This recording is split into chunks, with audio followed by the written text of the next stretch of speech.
scientists film plant talking to its neighbor, and the footage is incredible. Now, the footage in particular wasn't that incredible. When I was watching it, it's very short. It's like a 10-second clip, but it is actually these plants responding to each other in a sort of stress reaction to being eaten by bugs. Okay, so let me read a little bit of this to you, but here's where we're beginning tonight. From sciencealert.com, the scientists film a plant talking to its neighbor, and the footage is incredible. Now, the thing is, it's not through the roots. It's through some sort of, maybe it's in the air. You know, we use that term in the air as part of these conversations, but listen to this. So straight from the article, imperceptible to us, plants are surrounded by a fine mist of airborne compounds that they use to communicate and protect themselves. Kind of like smells, these compounds repel hungry herbivores, I almost said ugly herbivores, damn it, Mike, and warn neighboring plants of incoming assailants. Scientists have known about these plant defenses since the 1980s, detecting them in over 80 plant species since then. Now, a team of Japanese researchers has deployed real-time imaging techniques to reveal how plants receive and respond to these aerial alarms. This was a big gap in our understanding of plant chatter. We know how plants send messages, but not how they receive them. In this study, Yuri Aritani and Takuya Umara, pardon me if I butchered that, probably did, molecular biologists at Saitama University in Japan and colleagues rigged up a pump to transfer compounds emitted by injured and insect-riddled plants onto their undamaged neighbors, and a fluorescence microscope to watch what happened. And here's the video. So I'll play this. It's like I said, it's not very impressive if you're asking me, but so here's what we're looking at. It's like a time lapse of over, what is it? About 1,000 seconds or so, somewhere in that range. And it shows you that these plants are actually reacting to these damaged and stressed plants nearby through this sort of, I don't know, what would you call it? Like an actual in the air sort of situation. They're communicating through, I don't know, plant dust, smart plant dust or something. What's up, guys? Audio checks, let me know. If the audio sucks, we'll can it and do it tomorrow. Want to make sure that we're good and don't put forth a crappy product here. We've been doing it for a long time now, unfortunately, because of that crappy board I had. But everything's upgraded. Hopefully the audio is crispy, and let me know how it sounds. And there you go. Anyway, so back to the plants. So what we're looking at here is over 1,000 seconds or so. We've got these actual plants that are getting a stress reaction through the air from other plants that are being eaten, or again, attacked by insects, things like this, and under actual stress. Okay, and the problem is that, this isn't exactly an organic situation, because they had to, let's say, modify these things, these plants, and there's a lot to it. Anyway, let me read a little bit more, and then we'll get to the rest of this and start to get weird, because, that is what we do.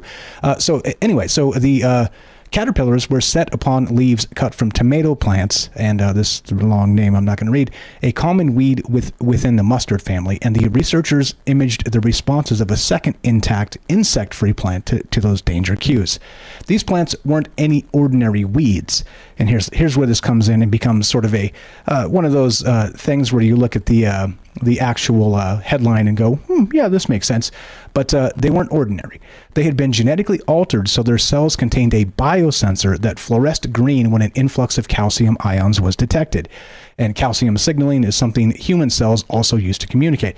Now, again, so this is not, like I said, not as organic as you would see, because they genetically modified these things, and it was a very laboratory sort of situation when they created this, okay? But still, it was done to see how these plants actually react to each other and even talk in sort of that in the air sense.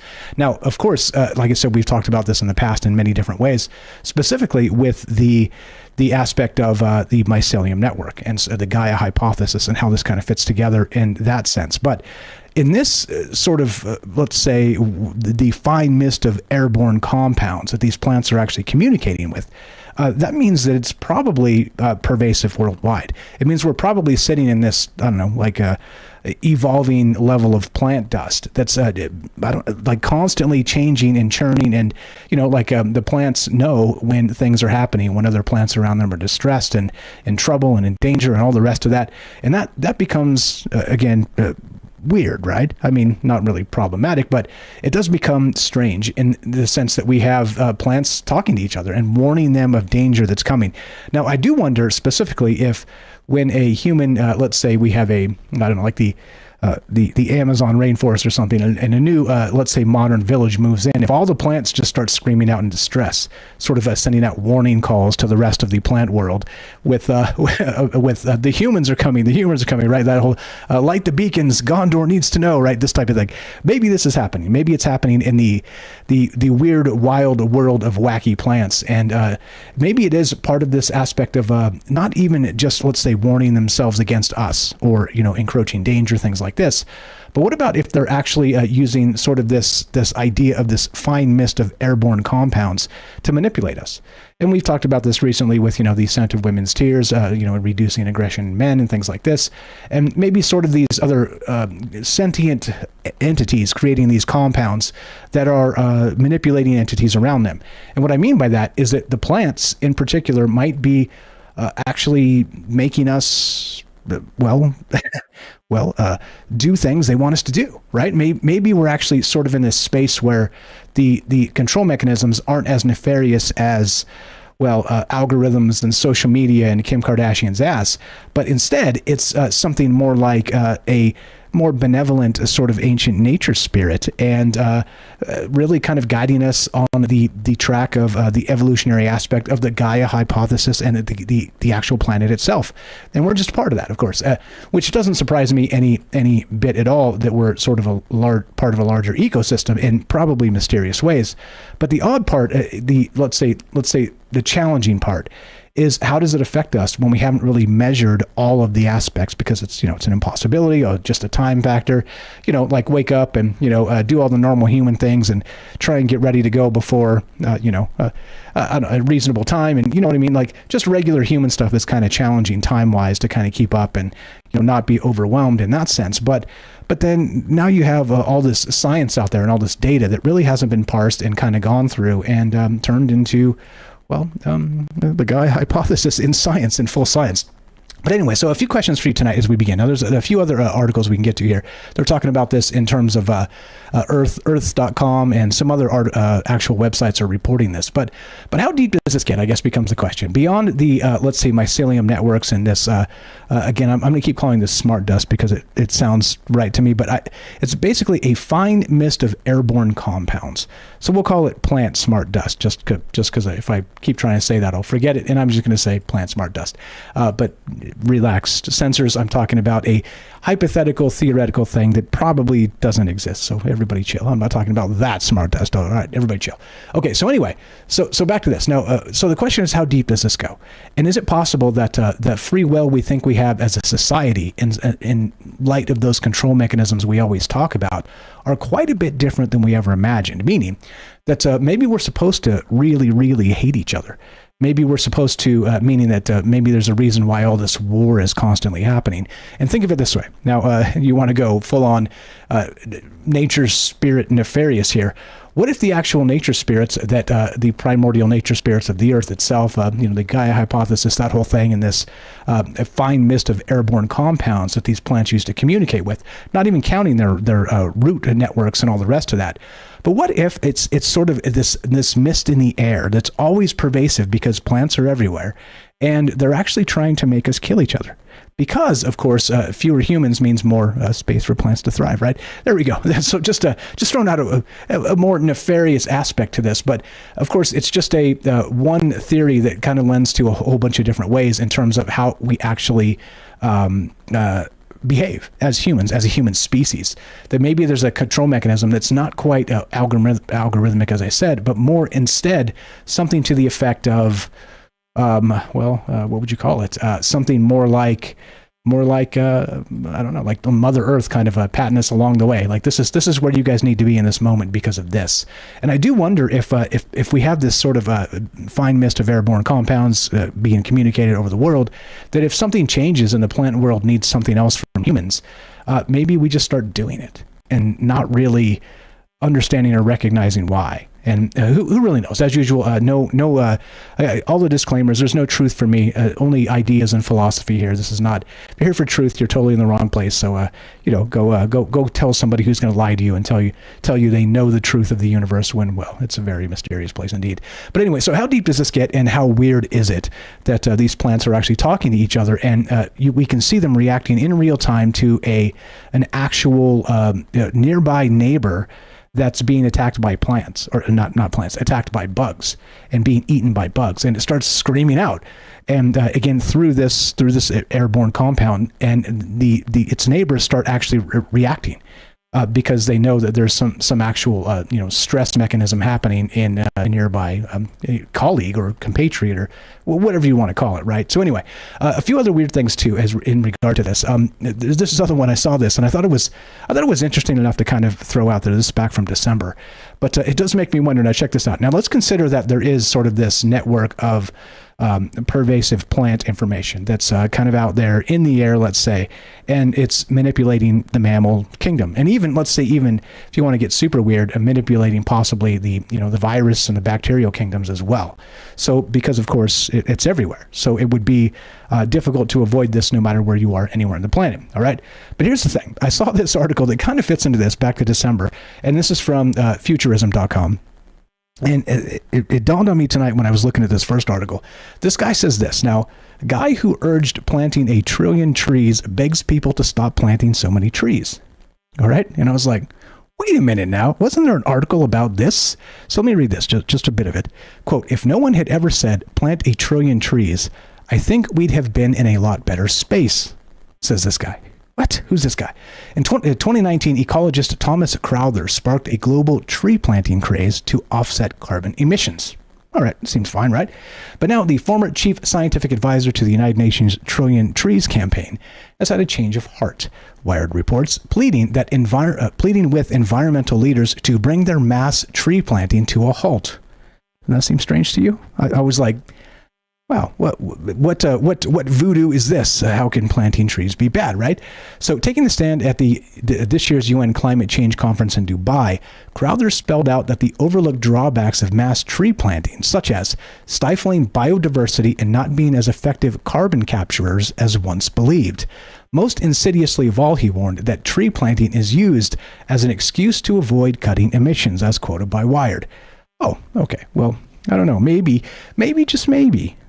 This leads into this first article here. Maybe not, but I did have sort of a loose corollary connection in my mind to this, and thought that's weird. But then also at the same time, right? We talk about this dust again. I'm going to keep botching it. The fine mist of airborne compounds, which is communicating with the plant world. Okay, and they're using to communicate with each other, which is wild enough. So they're communicating through the roots, of course. They're sharing space as they move and sort of compete for sunlight and the actual the chlorophyll creation aspect of being a plant and the rest of that. So there's a whole bunch of stuff actually happening. You guys have all seen that, like a tree grow over another tree, and then the other tree tries to grow sideways to kind of come around to get some sun because it's not getting any sun. Anyway, this type of stuff is always happening in the animal kingdom. They're constantly actually competing, okay? Well, there's a few things that kind of stood out to me in that regard with this aspect. And, well, not just the competition, but life and understanding that, maybe plants themselves are a little bit more complex than we ever considered. And, of course, meaning that maybe they're controlling us in some way. And this is from mentalfloss.com. All these links will be in the description if you want to check it out. But number one, just a few quick plant facts, and then we'll keep on trucking here. Number one, plants can call for help. When you inhale the sweet smell of freshly mown grass or cut flowers, what you're actually smelling is the plant's distress call. Quote, it's the plant's way of crying out for help, which we're kind of talking about in the other article, Cahill says. The scent attracts insects that will eat the pests currently munching on their plant bodies. For instance, the wild tobacco plant can identify a hornworm caterpillar by its saliva. When attacked by this particular caterpillar, the tobacco plant emits a chemical signal that appeals to the insect's enemies. Within hours, the caterpillar predators like the big-eyed bug show up, ideally driving the pest away. So there you go with some of the actual aspects of why they would be doing this and actually using it as a defense mechanism that actually helped instead of something that was just turn the leaves green or whatever. So here's another one too. I'll do this on the bottom of the hour when we come back from the break. But plants can also eavesdrop on the chemical signals of their brethren and sometimes respond to another plant's SOS cry by ramping up their own defenses proactively, knowing that a hungry insect is nearby. A 2013 review found 48 studies supported the idea that plants increase their defenses after their neighbors are damaged. For instance, when wounded by a hornworm, sagebush releases defensive proteins called trypsin, proteinase, I guess how you say it, inhibitors, TPIs, which prevent the insect from digesting protein and stunt its growth. When neighboring plants, even other species, are exposed to the chemical signals of damaged sagebrush, they begin readying their defenses. And wild tobacco, scientists found, begins prepping to make these TPIs when it senses a distress call from sagebrush, giving it a head start on defending itself if a caterpillar comes up. So this is the thing, where this stuff is always happening sort of unseen in the floral world, where clearly if it was a human aspect or mammals, it would be quite a bit easier to study. But, you ever heard the term watching grass grow? Like, this is the type of science that we're sort of dealing with because plants don't easily give us, dodging you because you came by with the lawnmower. They don't do that. They just stay there and get cut. And then what do? They cry out. The scent of the cut lawn is basically that distress call. And so, I don't know, it just got me thinking a lot of ways because not just this in terms of, let's say, the terrestrial version of this, but what about alien versions of this? And that's where tonight we're going to go with not just this, but maybe this whole idea. I'm calling this a sentient superspecies. Now, what does that mean? I don't know. I made it up. And so that's the thing. Is there something actually there as part of this Gaia hypothesis that is manipulating ever so slightly humanity in many, many different ways? And that becomes part of the issue with trying to figure out why it's so hard to be a human, right? We talk about that a lot on the show and, how come animals tend to know how to be animals, but humans have a very difficult time being humans in many cases. It's weird. It's sort of a weird dichotomy that we're in this natural world as part of this natural world, and being human is so, let's say, complicated. Complicated is probably a good word there. And yeah, I don't know. No answers from me, but when you start to look at the, let's say, extraterrestrial aspect of this, we'll talk a little bit about this when we come back. But also this hit, and it made me wonder about plants on alien worlds because. From Futurism.com. Rumors circulating that James Webb has discovered life on another world. Quote, it's just that they don't want to release or confirm those results until they can be entirely sure. But we found a planet that seems to be giving off strong signals of biological life. Now, in that aspect, what does that mean? Biological life. It means, of course, that this could be a plant world. It could be exactly like we're talking about here with sort of this, I don't know, you guys have seen the original Avatar. I haven't seen the water one, but, there was a very symbiotic relationship between the mammals of that Avatar world and the actual, the animal kingdom, the animal and the plant kingdom. So anyway, I don't know. Let me see if we can actually do this and not botch this. Hold on one sec. What do you guys know about this? It seems weird to me that we have this situation happening where we're starting to understand that plants don't just communicate through their root networks, but now they're communicating through the air itself. And of course, warning each other and doing all kinds of other things. But what are they doing that we don't know about? And that's what's on my mind tonight. What does that mean? It's complicated, of course, because when you look at the plant world and a lot of the things we do and don't know about it, there seems to be new science that suggests that plants have ways to communicate with themselves through this what's in the air aspect, this fine mist of airborne compounds, which sounds a lot like pollen and things like this that have been we've known for a long time a lot about the plant kingdom, but also there's a ton we still don't know. And how does it fit into the larger sense here? And what are we dealing with becomes really the question. Come on, really? Is this not going out to the radio now? All right, now I got to click this button. There we go. Is that working? Am I coming through anything? Test 1 2. Oh my goodness gracious. Everything's breaking and it's just fine. Everything's breaking and it's just fine. All right, there we go. Back to the radio. All right. Anyway, so like I said, new setup for me. So a little bit of learning curve to make sure, because all my old buttons are in the wrong place now because they're new buttons, and I'm trying to figure it out as we go.